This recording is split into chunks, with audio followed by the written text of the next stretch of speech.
Hello friends, आप लोग कैसे हैं? आई होप आप सभी अच्छे होंगे। तो फ्रेंड्स, आज मैं आपके लिए चचीड़े की सब्ज़ी की रेसिपी लेकर आई हूँ। चचीड़े के बहुत सारे बेनिफिट्स होते हैं, जैसे डायबिटीज़ हो गया, पीलिया हो गया, फिर कॉन्स्टिपेशन हो गया। इन सभी बीमारियों में चचीड़ा बहुत ज़्यादा हेल्पफुल होता है। तो इसलिए अगर आपने इस सब्ज़ी को कभी ट्राई नहीं किया है तो हफ्ते में एक बार ज़रूर इसको यूज़ करें। चचीड़े को काट के या इसको भर के जैसा भी आप चाहें इसकी सब्ज़ी बना सकते हैं, लेकिन आज मैं चचीड़े की भरवा सब्ज़ी बनाने वाली हूँ। तो चलिए प्रोसेसिंग शुरू करते हैं। तो इसके लिए मैंने 500 ग्राम चचीड़ा लिया था और 500 ग्राम में मैं सिर्फ आधा ही यूज़ करने वाली हूँ। तो ये क्वांटिटी में लगभग 300 ग्राम है। तो चचीड़े की लंबाई ज़्यादा होती है, तो इसलिए इसको मैंने बीच से काट लिया है। आप चचीड़े को नाइफ से स्क्रैप करेंगे। इससे चचीड़े का जो ऊपर वाला छिलका होता है पतला पतला, तो उससे निकल जाता है। अब चचीड़े को छीलने के लिए हमें छीलने का इस्तेमाल नहीं करना है। जो नॉर्मल चाकू हुई थी तो उसी से मैंने इसको खुरच लिया है। इससे पहले चचीड़े को अच्छे से धो के साफ़ कर लिया था, इसके बाद ही इसे मैंने स्क्रैप किया है। चचीड़े को स्क्रैप करने के बाद इसको दोबारा से धो लेंगे। इससे क्या होता है कि इसमें जो हल्के फुल्के रेशे होते हैं वो निकल जाते हैं। तो ये दूसरा जो चचीड़ा है तो उसको भी हमें छील के साफ़ कर लेना है। तो चचीड़े को छीलने के बाद इसको हमें काट लेना है। तो आप चाहे इसके छोटे पीस भी कट कर सकते हैं, बट चचीड़े को मैं भरवा बनाने वाली हूँ तो इसलिए इसके मैं बड़े बड़े पीसेस कट कर रही हूँ। तो कुछ लोग क्या करते हैं कि चचीड़े में चीरा लगा देते हैं, इसके बाद ही से मसाला भरते हैं। लेकिन मैं चचीड़े में मसाला भरने का बिल्कुल नया तरीका आपको बताने वाली हूँ। तो इस तरीके से अगर आप लोग चचीड़े को भरते हैं तो चचीड़ा फैलता नहीं और ना ही खुलेगा। तो इसे आप ध्यान से देखिएगा कि जो मैंने एक चचीड़े का पीस लिया है उसके अंदर मैंने उंगली डाली है और उंगली डालने से उसका जो बीज है तो निकल गया है और चचीड़ा अंदर से खोखला हो गया है। और ठीक इसी तरीके से जो दूसरा वाला पीस है तो इसे भी हम खोखला कर देंगे। बस चचीड़े को हमें इसी तरीके से रखना है, इसमें कट नहीं लगाना है। अब इसके लिए हम कुछ मसाले तैयार कर लेते हैं। तो मैंने लहसुन के लिए छील के रख ली है और जो प्याज है तो उसे भी कट कर लेना है। लेकिन इसे हमें ग्राइंड करना है तो मैंने ज़्यादा बारीक कट नहीं किया है और ना ही लहसुन को कट किया है। तो प्याज को भी रफली कट कर लिया है और एक कच्चा आम लिया है। तो ये देसी आम है जिसका हम लोग अचार रखते हैं। अब आम का छिलका हटा देंगे और इसका पल्प निकाल लेंगे। अगर आपके पास कच्चा आम ना हो तो आप अमचूर पाउडर का भी यूज़ कर सकते हैं। तो अब चलिए कुछ मसाले भून लेते हैं। तो मैंने तवा गरम कर लिया था, हमें 1 चम्मच जीरा डाला है, 1 चम्मच सौंफ डालेंगे। तो तवा गरम कर लिया है, इसमें से अच्छे से भून लेना है। अभी मेथी दाना डालने के लिए रह गया तो आधी चम्मच मेथी दाना ही पर डाल देंगे। गैस का फ्लेम मीडियम करके इसे भून लेंगे और ध्यान रहे मसाले जलने ना पाएँ। जब इनसे हल्की हल्की खुशबू आने लगे, थोड़ा सा कलर चेंज हो जाए, इसके बाद गैस का फ्लेम ऑफ कर देंगे और गर्म तवा में इसको चलाते रहेंगे जिससे मसाले अच्छे से भुन जाते हैं। तो अब मैंने एक छोटा वाला मिर्ची का जार लिया है और जार में भुने मसाले डाल करके उसे अच्छे से ग्राइंड कर लेना है। तो जार को लीड से कवर करके मैंने इसको बढ़िया से ग्राइंड कर लिया है।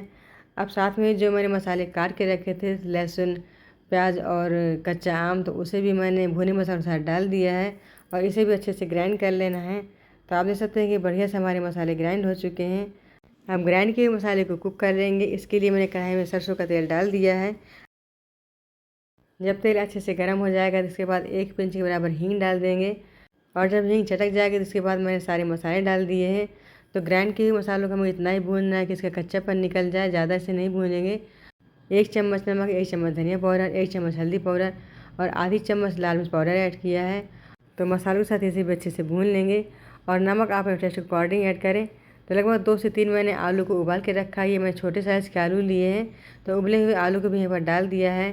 तो आलू पूरी तरह से ऑप्शनल है, आप इसे स्किप भी कर सकते हैं या फिर आप प्याज की क्वांटिटी बढ़ा लें, आलू ना डालें। तो आलू को मैंने अच्छे से मिक्स कर लिया है, मसाले भी अच्छे से भुन चुके हैं। अब कढ़ाई को गैस से हटा देंगे और मसालों को ठंडा कर लेंगे और जो कटे हुए चचीड़े लिए थे उसके मैंने होल कर लिया था बीच में। तो चचीड़े के अंदर इस मसाले को फिल कर देना है। चम्मच से या फिर हाथों से, जैसा भी आपसे बने वैसे आप इसे मसाले फिल कर दें।